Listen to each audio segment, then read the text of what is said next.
Welcome into another edition of the Stripe Show podcast. Yes, it is Froggy Wednesdays. And real quick, let us toot our own horn for a second. Here on the Stripe Show podcast, brought to you by OnCore Golf. We just had our biggest month ever. October was our highest month in both downloads, subscriptions, comments, everything. We're doing great, and it's all thanks to you. So we appreciate it. It helps us in the future. So remember, tell all your friends about us, subscribe, leave us comments. It all goes a long way. And we just want to say thank you. Remember, OnCore Golf, they do design the high-performance golf balls for all players, all skill levels, all swing speeds to get fitted for your perfect golf ball today at OnCoreGolf.com. Today, we are joined by PGA Tour winner, not one time, not two times, three-time PGA Tour winner, Brendon Todd, including the 2020 Bermuda Championship Mayakoba Classic. What's amazing about that is 2 tournament wins 15 days apart in 2020, man. That was amazing. It sure was. Obviously that was just one of those peak moments where my game came together and, I put together 2 awesome tournaments in a row in tropical places I love going back. So it's exciting to be back here at the Mayakoba Classic. They're actually now called the Worldwide Technologies Mayakoba Classic. So, it's amazing to win. I mean, just to win one PGA Tour event is really a huge accomplishment, but to do it twice in 15 days had to really, truly be something special, Brendon. Yeah, it really was. It's sort of one of those pinch yourself moments where just winning one time is so difficult out here. And, I put together a great week of golf, made a ton of putts, shot 24 under in Bermuda. And then to go home for a week and celebrate that and come back out all the way down here in Mexico and do it again and, make more clutch putts to hold off 4 great contenders, actually. I think there was a 3 or 4-way tie for second that week. So the up and down I had on 18 was huge. To get 2 trophies in the span of 15 days, like you said, is truly an accomplishment out here that is not done very often. And it would be difficult for me to do it again in my career. So something that I'm just cherishing and will always be proud of for sure. I mean, 2 tournaments in 15 days puts you in rare air of a guy named Tiger Woods. I mean, those are things that he did. I mean, it really is amazing. And you can probably speak to, we had Lucas Herbert here on the podcast a couple weeks ago, and he said his game was trending in the right direction. He goes to Bermuda and wins in that crazy weather. And it seems like the wind's always blowing there. What's the key to winning there? Yeah, definitely being able to flight your golf ball. There's a number of downhill tee shots I can think of. 1 and 10, the par 3, 8, the par 3, 13, then that awesome hole 16, par 3 on the ocean there, that you really have to control the shape of your ball and the flight of your ball and the spin. And that was something I was doing really well in 2019. I'd played very steady that year, and the game was coming together when I got to Bermuda. And I would say Lucas, he's a fantastic player, somebody I played with at the PGA Championship this year at Kiowa. And after I watched him play for 2 days, I marked him as somebody who's going to go on to win a bunch of times on the PGA Tour. He's got a lot of power, really shapes the ball well, and is a good putter. Yeah, he really is a good player. Super nice guy. He was great here on the podcast as well. But he's been working. He said his game was trending in the right direction. And, everybody says that. But then to see him go out and win in Bermuda, that is not an easy place to win. And that's why I asked you, because I knew that you would know. Now, you are obviously sitting at the Mayakoba Classic there on the golf course. Have you played the golf course already this week?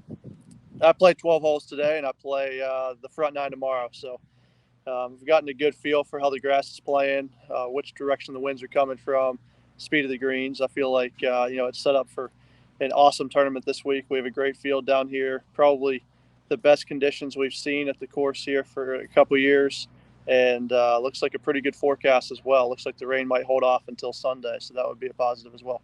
Brendon, what is it about this golf tournament? Because I know you've won here, obviously, but you've also placed here very well a couple other times when you didn't win. So what is it about this golf course or Mayakoba, Riviera Maya? What is it about that just works for you? It requires you to hit the ball really straight off the tee. And I think that's what's favored me the last couple of years. It's hazard basically on each side of the hole. So, if you hit one offline, it could be either a lost ball or a hazard. And so I think it's really important to drive it well. And, and then with the wind always blowing around here, being able to shape the ball into the greens and control your flight and your distance, I think is really important. So 2 things I do pretty well is drive it straight and flight my irons. And that's come in handy the last couple of years. I mean, it's always good to go back to a place you've won. Is it easier to win again at a place you've won? Do you feel it's easier? I think it has to be easier to win again a place you've won, for sure. I think you've seen that over the years. Guys that win Colonial twice, or I think Davis Love won Harbortown 5 times. So I think it's definitely something that's easier to win somewhere multiple times than to pick up 10 wins at 10 different places.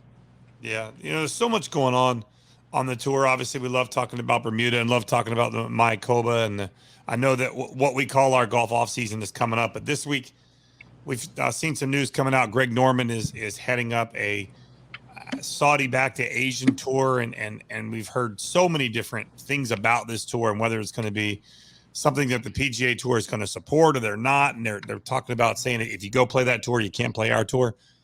Where do you stand on this tour? Is this something you'd be interested in, or are you perfectly happy right where you are?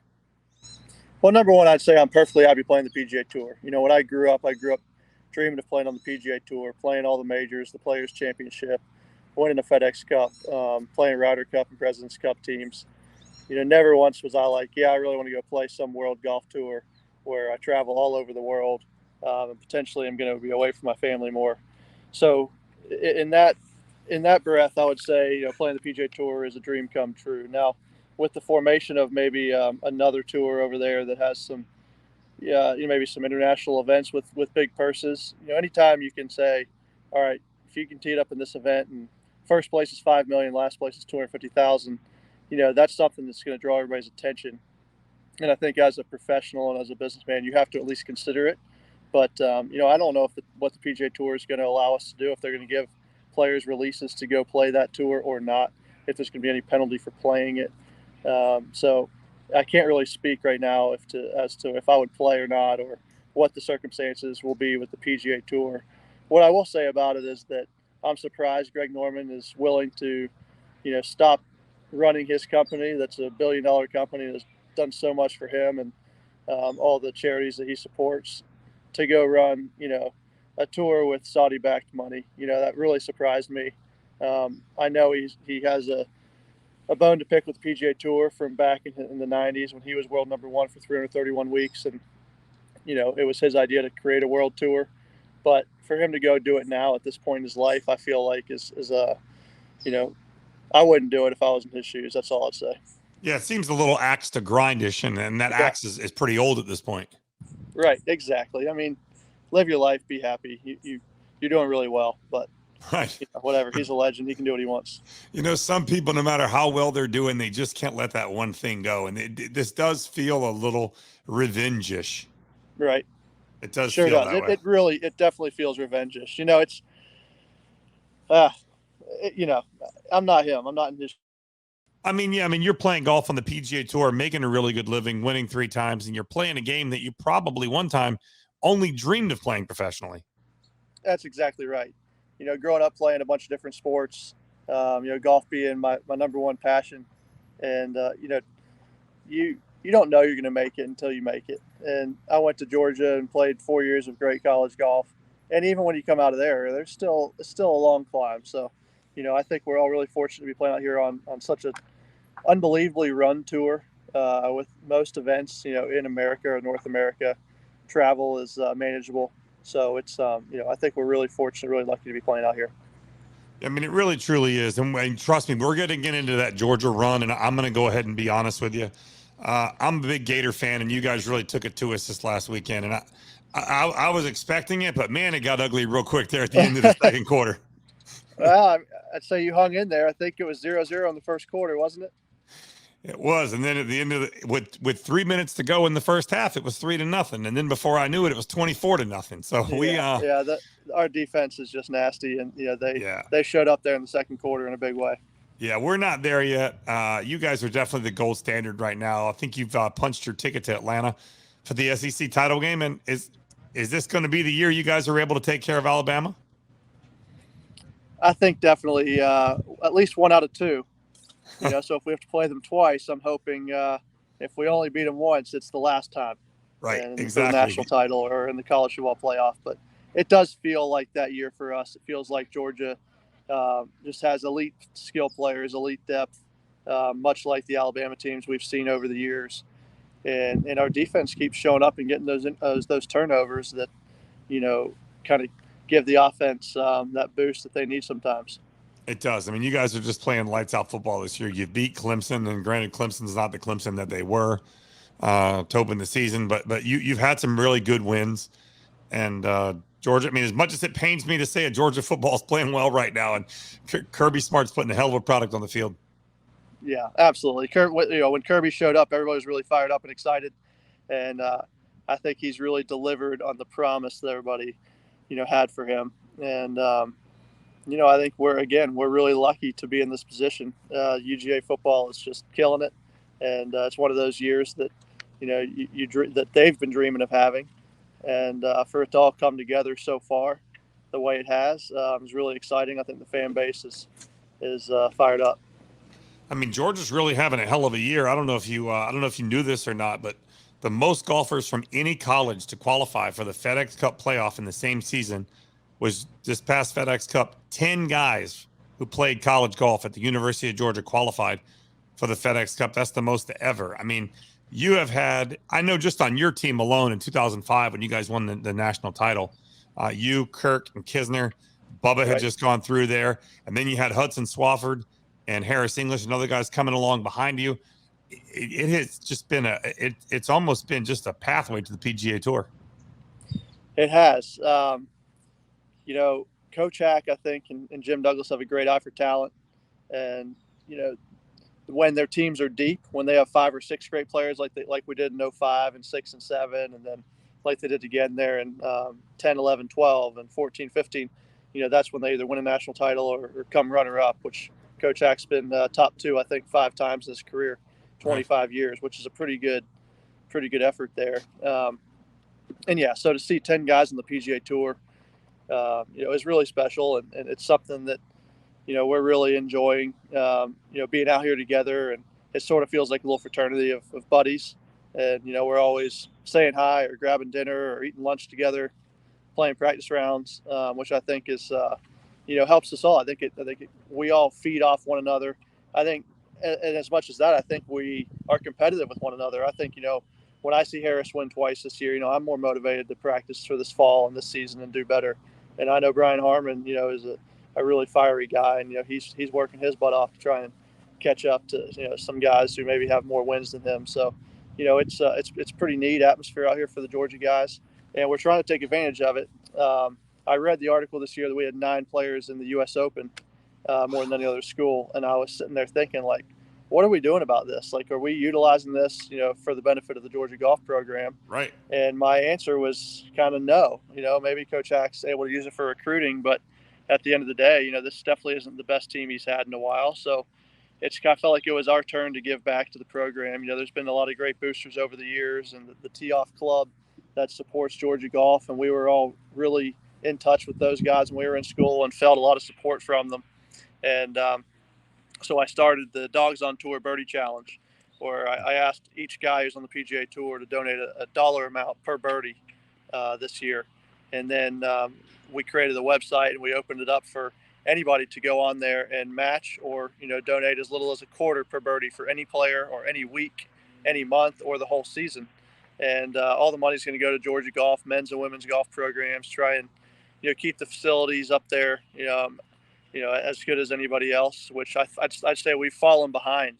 There's a lot of programs that have built wonderful golf courses and great short game areas and short courses for their teams to practice on, fitness centers and study rooms. And, Georgia is, I would say, behind in that category. So the fact that we have 11 guys on the PGA Tour this season, I thought was a great opportunity for us to band together and try and raise some money for Georgia golf. And, hopefully some of your listeners that are dog fans will go on there and maybe pledge $1 per birdie for some of the players or maybe their favorite players. And so, and what is that? And what is that website?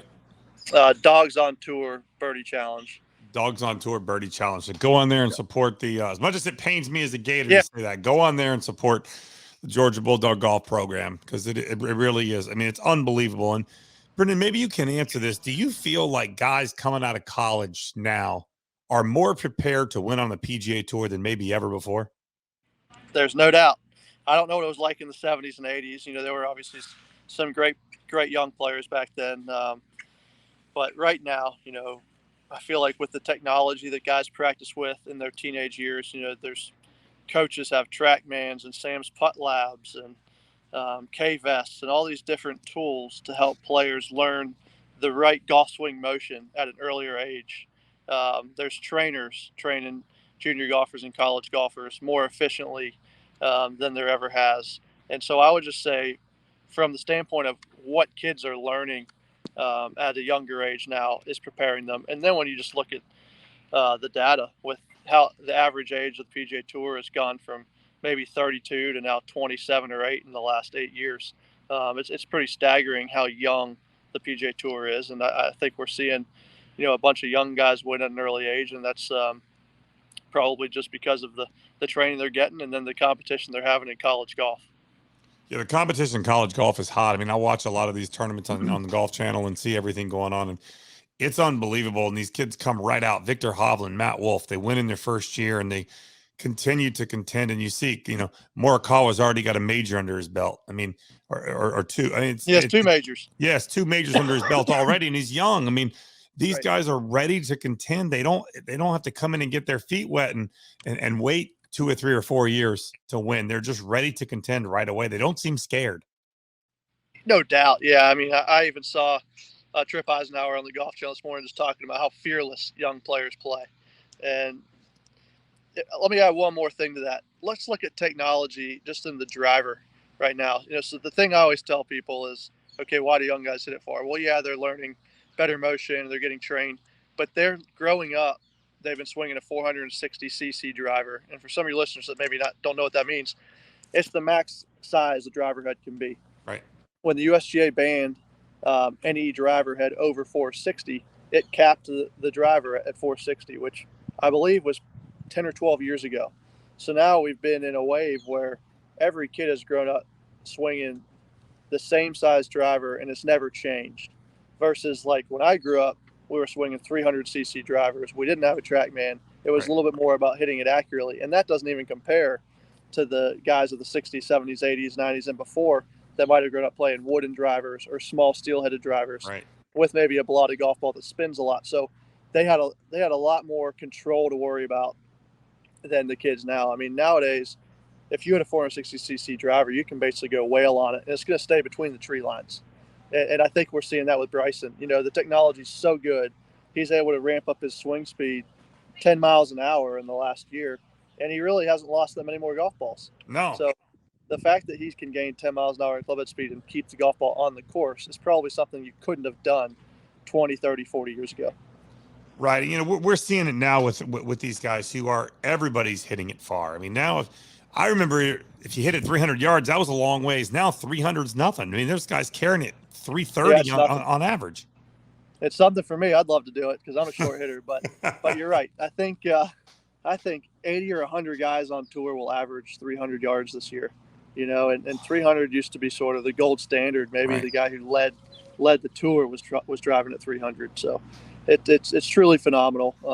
I do think golf's still in a great place. I don't think there needs to be any changes to that. The USGA just made the length of the driver can't be over 20 inches, or 46 inches. So they did what they had to do there, but that's not going to be much of a factor. No, and we had Jason Kokrak on a couple weeks ago, and Jason was pretty adamant that he thinks the PGA Tour is setting up courses to be too easy, and that they need to be narrower fairways, higher rough. Do you ever feel like a golf course is too easy? Let's just say there's certain setups or certain weeks where when the rough is up and the fairways are cut in, it does feel like a proper test. I do really appreciate when there's a nice consistent strand of rough, all the way down the hole and around the greens. Versus the weeks where maybe it's wide open and it doesn't matter where you drive it. But I wouldn't say they're setting it up too easy. So much of the conditions has to do with what kind of weather did that club have that year, and what time of year is the tournament being played. Right. And those two things are sometimes they're totally out of the control of the superintendents and the PGA Tour with each golf course. You can't play every course at the perfect time of year, right? Because it just doesn't work. And then you don't know what kind of weather you're going to have. It's going to be a good growing season for certain places to have rough. Right. If the wind blows hard or if it doesn't, if you get rain and then you got to play it up. And there's so many different variables that come into play. As you tee off this week, what would you say is the biggest difference in your game now and when you were able to win here in Bermuda in 15 days? What's the biggest difference that you're experiencing now with your swing and your game? Yeah, I would say for me, it's just more maturity. I feel like those 2 wins provided a lot of stability in my career, and the ability to see things from a really appreciative perspective, where I love playing out here week in and week out and picking my schedule, and so I feel like I enter every tournament round with a little bit more peace and a little bit more patience than maybe I did back then, which can go 2 ways. Maybe I was fiery that year, and that's what allowed me to shoot 24 under and then 19 under, in back-to-back tournaments. But at the same time, I know that things are going to go okay. I'm going to battle through whatever's coming my way, and I'm going to have a good week because it's a golf course that sets up well for me. My game's in a good spot. I'm hitting it really solid, chipping and putting really well. And how difficult is it to win one week and then come back the next week and even contend, let alone win, with all the extra added things that have come with winning a golf tournament and then getting prepared for the next week? Well, I think it's difficult to juggle all the things that come with winning, but at the end of the day, confidence is king. And when you're playing well enough to win, you probably have a lot of confidence. So usually, for me, the times that I've won, going to tee it up the next event, was the most confident I've ever felt. Almost felt invincible on the golf course. Every shot, you just know you're probably going to hold the putt, so you play with a little bit more ease. And so, when I've won, I've played really well. And there's also that old adage that, golfers kind of make 80% of their money in 20% of their weeks. So if you think about it, if you play well for 1 month, out of the 10 months you play tournament golf, that's 10% of your season. Right. And a lot of times you might just string 2 or 3 events in a row in a month and make at least half your money that year. A lot of times this is a sport. I saw this the other day. I'm going to actually look it up on my phone real quick. It was a quote. I don't know if Brooks actually said this, but it's something that I saw, and it really made a lot of sense when I read it. And it says, golf is full of disappointments. If you win 5% of your tournaments, you're Hall of Famer. There's a lot of disappointment in golf, and you have to get used to it. As a tour professional, obviously a win is great, but when you tee it up in an event, Tiger's always said, I came here to win, and that's all there is. Right. In reality, what's a good week for Brendon Todd? Yeah, I mean, we really are professional failures, right? We win, we lose, way more, plus 90 to 99% of the time. Right. So a good week for me is a top 10. That's and I would say that's sort of the gold standard out here. Maybe some guys would say it's a top 5 or something, but when they have the little stats on the PGA Tour website, it basically says wins, top 10s, cuts made, right? And those guys that have made 20% of their weeks top 10s, are Hall of Famers. And Tiger's a guy. We were actually looking this up today at lunch because we were just curious. He's won, I want to say 24% of his events. Yeah. And he's top 10 55% of his events, which is just greatest of all time numbers right there, and that's probably why he's the best. It really is unbelievable when you look at it. Almost 25% win rate. So if he plays 4 tournaments, he wins 1 of every 4, which that means he's going to win about a major every year. Yeah, so you play 20 events. It really is unbelievable. But yeah, but winning. So winning isn't the only way you feel you have a good week. If you have a top 10, you're happy. Like, to answer your original question, yeah, top 10 is a good week for Brendon Todd. Or maybe you grind out a cut made, but you shoot 267s on the weekend and climb up to 15th. That's a great week, and you're usually leaving those weeks with a lot of confidence and ready to go play well again the next week. I've always said I gained so much confidence from playing 4 rounds in a row, 4 competitive rounds in a row.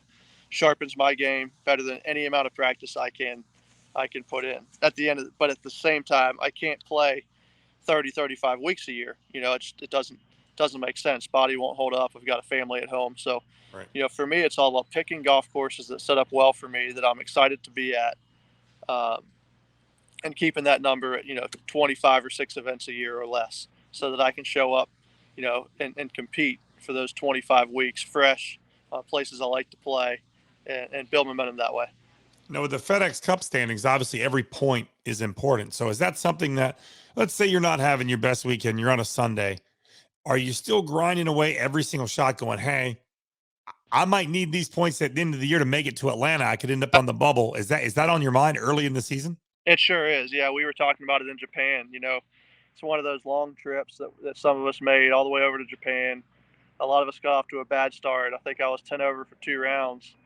And, we're all sitting there at dinner like, yeah, but, you might get a point and a half for last place, but you might miss Atlanta by a point. So this point matters. And, Right. I 7 that week to move up to 62nd place, I think. And, at the end of the year, the 6 or 8 points I earned that week, might be the difference between making the first event or the second event or the third event in the FedEx Cup. Right. So you are thinking about that early on in the year because I everybody am. thinks about it late. But I'm 36, and I've Right. been through 2 massive slumps. So my perspective is probably much better than a lot of guys. There's plenty of guys who tank. There's plenty of guys who don't have the patience and the discipline to grind out a cut or a 50th place finish. But that's just not me. My nature is to grind and to work hard, and to be appreciative of what I have. And so, for me, I feel like I'm always grinding out every shot and every point on the PGA Tour. My son actually plays golf, trying to play college golf, and got a lot of friends that play golf. And I know that you said that you had been through some slumps.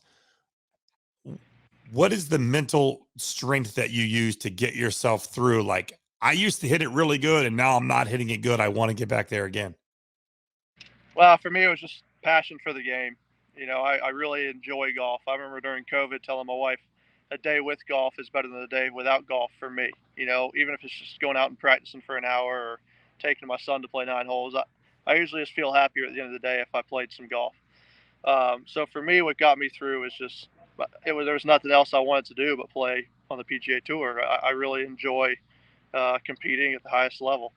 But my last slump lasted 3 years. I mean, I didn't play well at all for 3 years. I missed a lot of cuts, and was in a pretty dark place from a golf standpoint. I'd get out on the tournament and hit it out of play, or just hit it badly for a day. And But would you hit it good at practice during those times? sometimes, yeah. I mean, I definitely had some good days, but I wasn't really even playing that great at home against my buddies. Sometimes I would, obviously, like I shot some low rounds at home gambling with my friends, but it wasn't. I just really wasn't hitting the ball crisply like I had in 2013, 14, 15, and like I have now for the last 2 years. Right. It's hard. It's hard to see the light when it is so low. You feel like you're never gonna. That's what's so weird about our sport. Speaking from an amateur perspective, and maybe it's the same for you. When you hit it bad, you feel like you're never going to hit it good again. And when you hit it good, you feel like, okay, I figured it out. I'm never going to hit it bad. That's exactly right. I mean, I'm living proof of that. And I think we have to have a short memory. There's so many shots you have to hit in 18 holes. Right. If you're living and dying by every shot or what you did a month ago, it's not going to be very productive for the next shot. Right. As you play this field this week, it's a great field, got a lot of big names in it. Do you know who you're paired with yet this week? I do. I was paired with Pat Perez and Patton Kazire. So 3 past champions here at the Mayakoba Classic. So it should be a great week for us. Two really fun guys to play with, who are both playing really well also. Yeah, they are. No, they're both great guys. Would you rather play in a field that's got a lot of a lot of big official world golf ranking, high ranked players, or do you like the other fields where maybe there's maybe I don't want to say it's easier to win, but it's easier to finish high up the board? Well, anytime you can play against the best players is a good thing. And like you mentioned, the world ranking points, you've got to have the best players show up in order to have a lot of points. So, right. I prefer to play places where the best players play, but I also prefer to play golf courses I like. So for me, I just kind of mix and match that. And I would say I generally gravitate towards just playing golf courses that I like. Right. That makes sense. Absolutely. Because you're going to have a better chance to succeed there. Unless it's the U.S. Open. And even still, if I could go back, I might have skipped that event. I don't blame you, actually. I think a lot of people feel that way. Yeah, that golf course just ate my lunch. Yeah, it's not good. Before we let you go, we do a quick thing called Emergency 9. I'm going to ask you quick 9 questions, and you just give me the first thing that comes to your mind, all right? Sounds good. Number 1, Popeye's chicken sandwich or McDonald's McRib? Popeye's chicken. I agree. I'm with you. Would you rather drive it long or drive it straight? Drive it straight. Drive it straight. Okay. Okay. You're listening to music on the course, rock, hip hop, or country? Country on the golf course. Country on the golf course. I'm with you. As far as getting in people's pocket, whose pocket have you gotten in the most on the PGA Tour?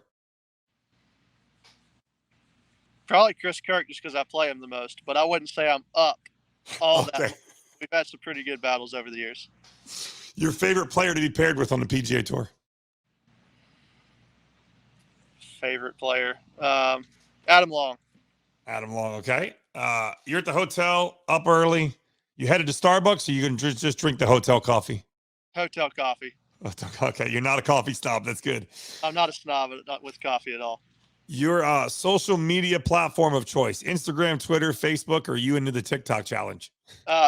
Instagram. I haven't gotten into TikTok. I don't think that's gonna be a good place for me. I don't think that's a good place for either one of us. I'm never on there. I agree with you. Are you a phone call guy, or you just shoot you a text? A text is easier. I'm the same way. It's like, but then sometimes like there's a lot I want to say. I'm like, that's going to be the longest text ever. But you know what? I'd rather send a text. Yeah. All right. Is it too early to put up your Christmas stuff yet? That seems to be the latest argument. Do we need to wait a little bit, or 100% too early? After Thanksgiving. Thanksgiving and the turkeys get ruled out right after Halloween ends. Now, if you go to Lowe's or Home Depot now, it is all Christmas. Really? Yeah, Well, it's all Christmas. Sales. They gotta make their minimums. That's exactly what that is. Well, Brendon, I appreciate it, man. What's your schedule moving forward? Where can we see you? Thanks, Froggy. Great to be on. I'm going to play the RSM Classic in 2 weeks in Sea Island. And then after New Year's, I'll play the Sony, hopefully Maui. Maybe I can win one of these events and go to Kapalua for the Tournament of Champions. But then I'll play the Sony Open and the American Express Championship in Palm Springs. Nice. And then we'll obviously see you here in Ponte Vedra at the Players Championship. I know you've had some good rounds there as well. Yes, sir. Can't wait. Probably the best stop on the PGA Tour is the Players Championship. I do. That's it. You know, I love the Masters. I love what it represents. I love that it's a major. But my personal favorite, I do live 7 miles from the golf course, but it is a beautiful place. It's a beautiful golf course. The Players is my tournament of choice. I can't wait for another season. But Brendon, thank you so much for your time, man. I really appreciate it. Yep. Thank you, Froggy. Thank you for coming on our podcast, man.